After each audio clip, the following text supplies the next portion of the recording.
welcome to Macros with Mythili, the 18-hour show that takes a hard look at major macroeconomic issues and developments in India and overseas in recent weeks. This week we're going to focus on an issue that is not recent but simply refuses to fade from public consciousness, the debate over India's GDP estimates. Though the Central Statistical Organization CSO shifted to a new methodology at a more recent base year, more than a year ago, in Jan 2015 to be precise, skeptics still abound, with many respected quote-unquote voices questioning whether the Indian economy is indeed growing at close to 8%. Growth, in their view, is closer to 6%, though they give no justification whatsoever at how they arrive at this number. Unfortunately, much of the criticism is based on half-baked knowledge, as seen in the recent hue and cry over the so-called discrepancies, how they'd artificially inflated the GDP numbers in Q4, when actually there's a very simple explanation. And this despite the fact that our revisions are nowhere near what we've seen with the Republic of Ireland, where the GDP estimates went up from 7.8 to 26% for 2015 following a revision. So who better than TCA Anant, Chief Statistician of India and Secretary, Ministry of Statistics and Program Implementation, Government of India, to help us understand GDP numbers better and end this controversy. Welcome to the show, Anant. Personally, I'm very glad that so many people are taking interest in GDP computation, because in the past the tendency has been for people to simply take the numbers as given, and very often people comment on GDP without quite paying attention to how it is put together. Lots of people who have raised comments, I hope, will also then take the trouble to stay abreast with the arguments which people make and explain on how these things are put together. So let me try to answer your question about what. Fundamentally, CSO, and for that matter anybody who computes GDP, is basically trying to get an assessment of gross value added in the economy, and in that sense nothing has changed in the basic concept of GDP. But principally, if I were to identify what have been the new changes which have happened in the new series versus the old, these can be broken down into two broad groupings. First are basic changes in conceptual understanding or method, and these can, in my judgment, are only two major changes. First, we are using much richer enterprise level data than establishment data, and this is especially a major factor in manufacturing, because in manufacturing earlier we used to use ASI exclusively. Now we are using ASI in combination with corporate databases. That's number one.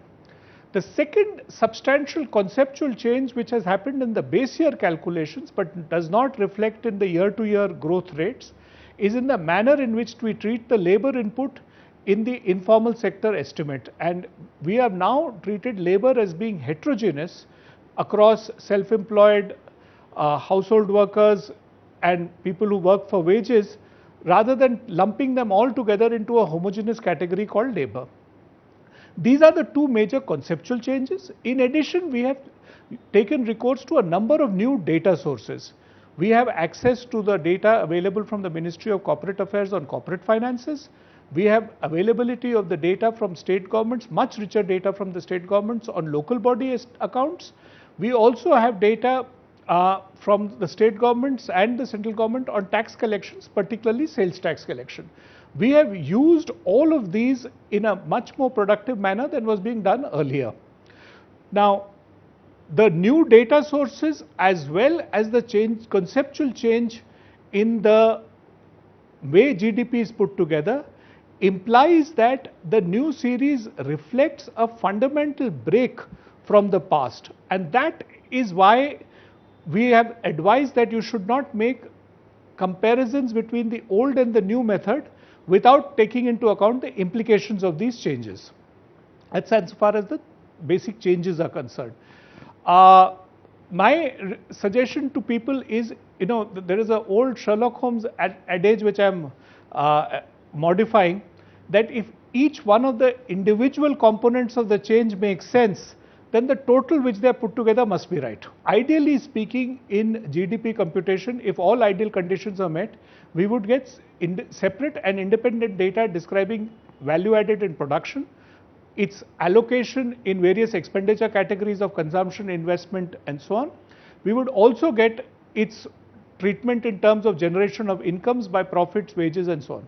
Unfortunately, we do not get all the three categories separately, and For the most part in India, the complete set of data which is available is only on the production side. So traditionally, India has started computing and continues to compute production side estimates as its principal most robust estimate of GDP and GVA. Subsequently, based on whatever partial information is available on the expenditure side, an allocation is made of the production side estimate to expenditure side categories. Now please understand, the expenditure side information is incomplete, therefore this allocation is essentially statistical in character and does not necessarily account for the entire production side estimate. The discrepancy figure refers to essentially this difference. But since it is a statistical discrepancy, it can be both positive and negative and has been of that form throughout. So what is the major methodological change introduced by the CSO in Jan 2015 when it moved to a more recent base, and why is there so much delay in coming out of the back series, which would give everybody a much better sense of whether the economy is indeed growing and what kind of growth it is achieving? Fair enough. Let me take this expansion. The biggest challenge in making the back series for us was in what do we do for a data source to which we don't have a perfect analog in the past.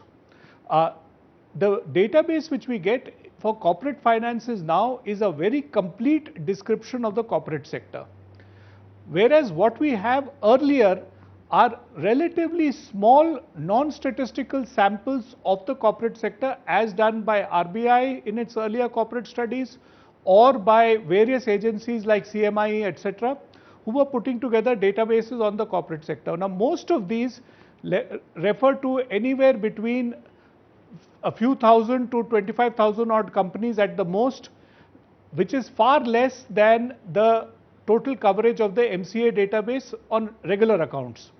Now the challenge therefore is to find a way to project backwards using whatever data is available. That is why the back series exercise has taken us a fair amount of time. We hope that it will be completed soon. Another problem with the new series is that the numbers for GVA, the gross value added, and GDP sometimes seem inconsistent, especially if we look at it quarter on quarter. So you could have GDP increasing in a quarter while GVA is not, or vice versa. Since GDP is GVA plus net product taxes, and one doesn't have too much change in the net product taxes from quarter on quarter, how do you explain this disconnect? Okay, two things which one must understand. First of all, our quarterly estimates are on a much thinner data base than the annual estimates. Quarterly estimates are estimated from a very small set of indicators which are available on a quarterly basis. The details are given in a methodology note which was published when quarterly estimates became possible, and there's not been much change in that data. Now what we tend to do is we make the full year estimate when it is complete and allocate it to quarters based on various indicators and rules which are available in both in the base year as well as in the quarterly data sources which we have, and this is then projected using the indicators which become available.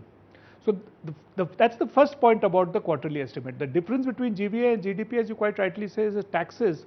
Now taxes create a particular problem when we are trying to understand what the quarterly estimate is. Remember, tax collection is available to us literally on a monthly basis. So we know how much money was collected at every given quarter and so on. The question is how much of the money collected, say at the end of the second quarter, is attributable to the value added in the second quarter and how much of it is attributable to the value added in the first quarter. Because remember, the decision to pay taxes is based on companies making a continuous assessment of what their annual production is going to be. So we in effect have to periodically allocate the tax revenue which is collected at end of second quarter, third quarter to the previous quarters based on the production figures which have come up to then. Now this provides for a certain degree of if you like incompleteness in the tax allocation, because the quarterly information base is thin. The annual figures are much more robust, but their quarterly allocation tends to be on weaker ground, and once again the residual invariably gets clumped into the fourth quarter because all the taxes paid in the year have to be accounted for in that year. So you will notice, which some people have pointed out to me, that there is always a spurt in the tax collection, net tax collection in the fourth quarter. But it's partly this consequence because the quarterly information base on which it is done is limited and a certain allocation has to be done. That is in general correct. In fact, the GVA numbers are certainly much more robust. The GDP numbers on a quarter-on-quarter basis will be a little weaker than the GVA numbers. In any case, quarter-on-quarter growth should not be done on a single quarter estimate. It should be looked at as part of a longer run profile of time series. This is a general point on all time series numbers. You should not just look at 2 data points and infer about the whole time series, because there is inherently volatility in time series, and the volatility increases when you go to a more disaggregated unit like the quarter. Well, I'll have to interrupt you there, Anant, for a moment, because it's time for us to slip into a very short break. But please do stay with us. We'll be back very soon.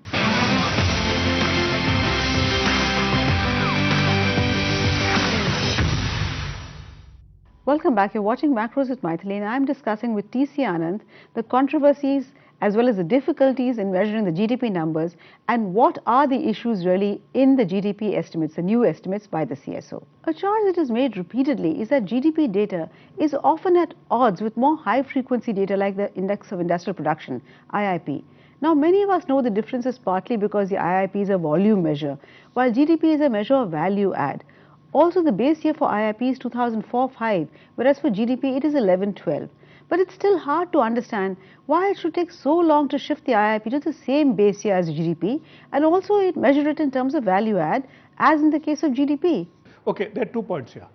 Why does it take so long to shift the IIP measure, which I will answer, but secondly, why can't you use it as value added? IIP is an index which is governed by a certain structure indicated by the United Nations. There's a particular guidelines about IIP. It is a production index. So it's not that I can suddenly report a value added index. It has to be an output index. I can generate an output index from a value added figure using certain rules of thumb. In fact, for the old as well as the new series in IIP, some reporting happens by firms in value terms, which is converted to output. So that's not the issue, but it is principally a volume index because that is what the index is supposed to be. Turning to why does it take so long? Because principally IIP reporting is monthly production reporting from selected entities. We have to put in place an institutional mechanism to capture the data from entities which are going to report their monthly production, and this tends to be a time consuming task. The entity has to be located, identified first of all in our frame, located on the ground. A reporting mechanism has to be put in place. The necessary staff there as well as along the way have to be trained so that the data flow is maintained. This is a cumbersome exercise, partly because in India many production entities will need some hand-holding and training on the ground before they are in a position to supply you monthly figures in this manner. This is why it takes us a while to start the process, revise the IIP. The work on revising the IIP actually started more or less on par with the revision of the GDP series. But because of the huge institutional effort involved in reforming, doing the updating of the report entities which are reporting, it takes a little longer. This was the case in the past as well. Sure, Anant, I can understand your problems and they are pretty huge. But what is one to make, for instance, of IIP numbers that suggest manufacturing grew by just 2.4% in the last fiscal, whereas the GDP numbers suggest it was upwards of 9%. In fact, there are times when you get completely contradictory signals, as when the IIP numbers suggest the industry is contracting, while GDP numbers suggest just the opposite. Well, my first effort would be to take greater credence on the number which is more robustly anchored and is more current. That's point number 1. So, which is the GDP. Now, coming to the IIP, people have raised this issue, so let me explain. The IIP number is extremely useful for a number of things, but if you are to use it for comparing to another number which has a more robust coverage, then you would be making an error. The IIP number is, because it is a last year's index, which has 2 essential characteristics.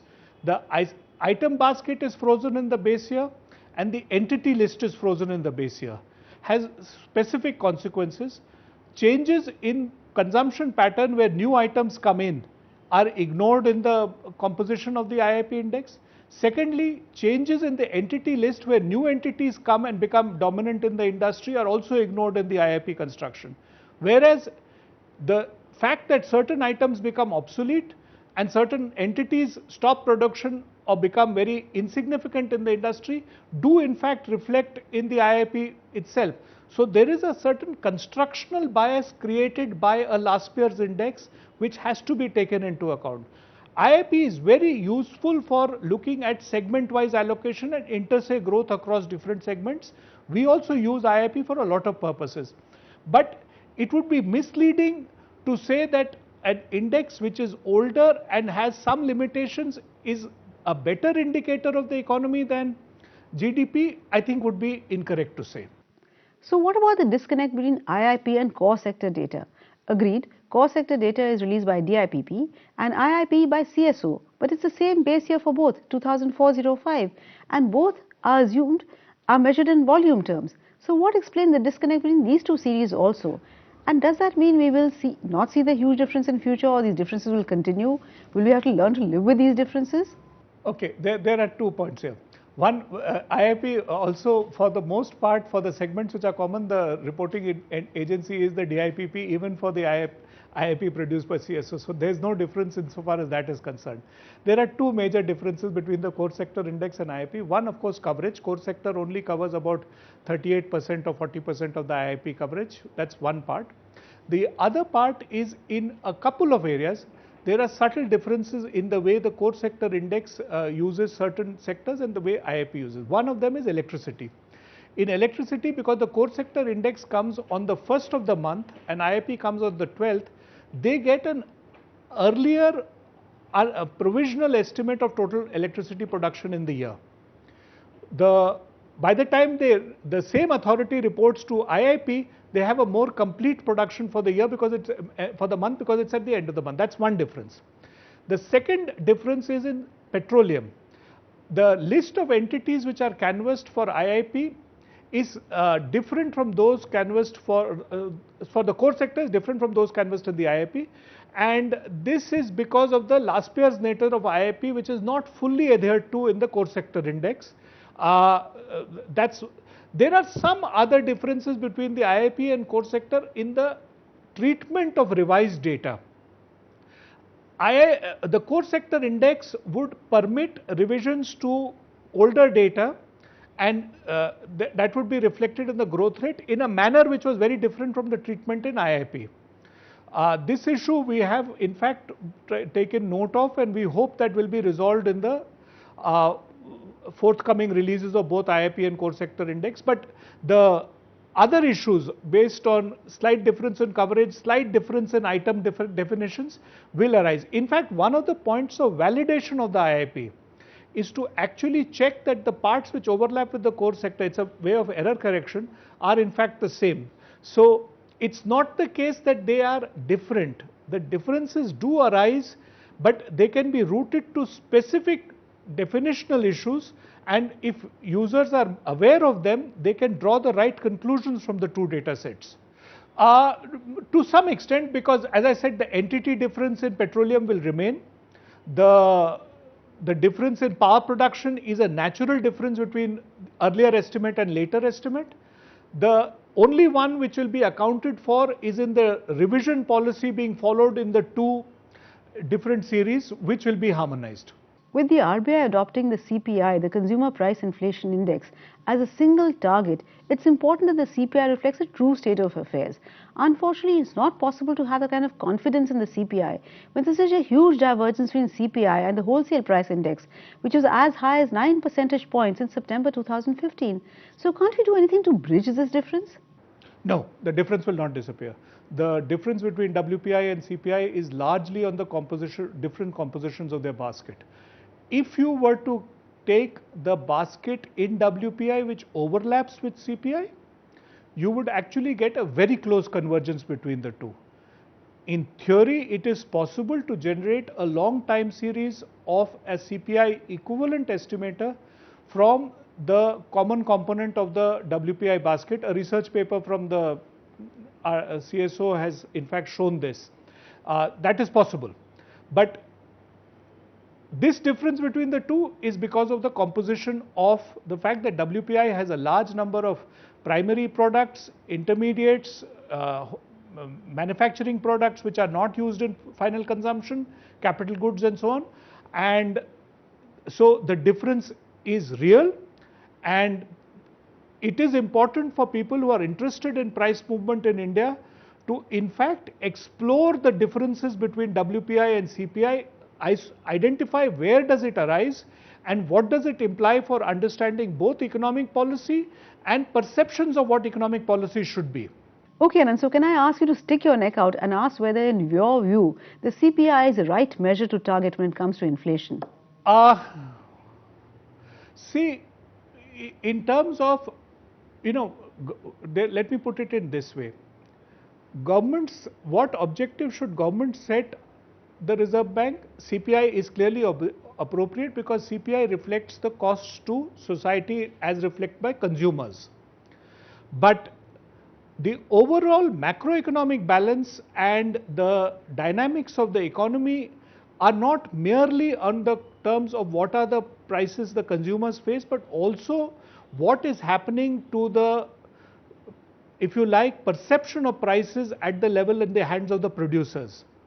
Now, I'm making this distinction because it's important to understand that the two are not the same. Monetary policy theorists, when they talk about price level inflation at the macroeconomics, they are not only talking about consumer price inflation. They are talking about the generalized price level in the economy. The basic theory comes from the quantity theory of money, whichever variant of it you follow. If that is what you are interested in, then it's incumbent on you to understand the relationship between the prices which persist in the, if you like, final good segment of the economy and the rest. And your notion of what are inflationary expectation, what is the sources which contribute to the inflation in the final good economy, then needs to be analyzed in order to frame the appropriate policy response. The demand for having a target in CPI inflation is reasonable, but how does it convert to a policy stance is much more complicated. My last question before we end the show is, do you think that part of the reason for the barrage of criticism over the latest GDP numbers is that they coincided with the change in government, and that always raises the stakes for both sides, the supporters as well as the opponents of the government?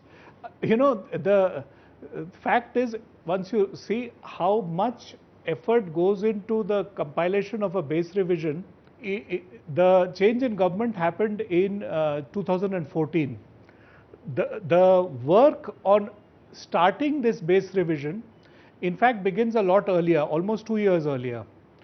And let me identify one element of the change. It's instructive, which I told you was a major methodological change in the manufacturing sector, the use of corporate finance data instead of ASI. There is a report by the Prime Minister's Prime Minister's Economic Advisory Council in sometime in 2012 or 2013, where they did a detailed review of IIP, ASI and corporate finance statistics and recommended that corporate finance statistics would probably be a better source for manufacturing estimation. It's like this, in a way it's to some extent GDP numbers get part of the political debate because governments use it to report on what achievements they've had, and to a certain extent the criticisms then are with an effort to undermine the statement which the government has made. I don't want to get into that debate at all because it's not particularly relevant for me to do so. It's important for me to criticize is where there is a misunderstanding of the methodological basis of calculation. When you see a number, and the fact is when you see any growth rate, you can always say this is good or bad, the glass is half full or half empty, depending upon which perspective you like. If your understanding of the way the number is computed is correct, you are more than happy. It's perfectly all right for you to say it's half empty and for somebody else to say it's half full. That's a reasonable statement of affairs, and in a democracy that is likely to happen. I think what has happened is some people have shown an interest in GDP figures, and I think they should be encouraged to retain that interest and spend a little more effort. It will be good for all of us if they were to spend a little more effort in then following up on their interest into the method. Well, I'm afraid that's all the time we have in this edition of Macros with Mythili. Thank you so much, Anant, for joining us and dispelling some of the mystery behind the GDP numbers. Hopefully, when you release the Q1 numbers for FY17 on the 31st of August, some of this controversy would have died down, if not all, because almost everyone concedes that even in the criticism of GDP numbers, there's not the slightest suggestion that the CSO has been anything other than professional. And for that, the credit must go to you and your organization. Thanks. Thank you also for watching. Remember, we'll be back next week with yet another edition of Macros with Mythili. Till then, it's thank you and goodbye from all of us at ET Now.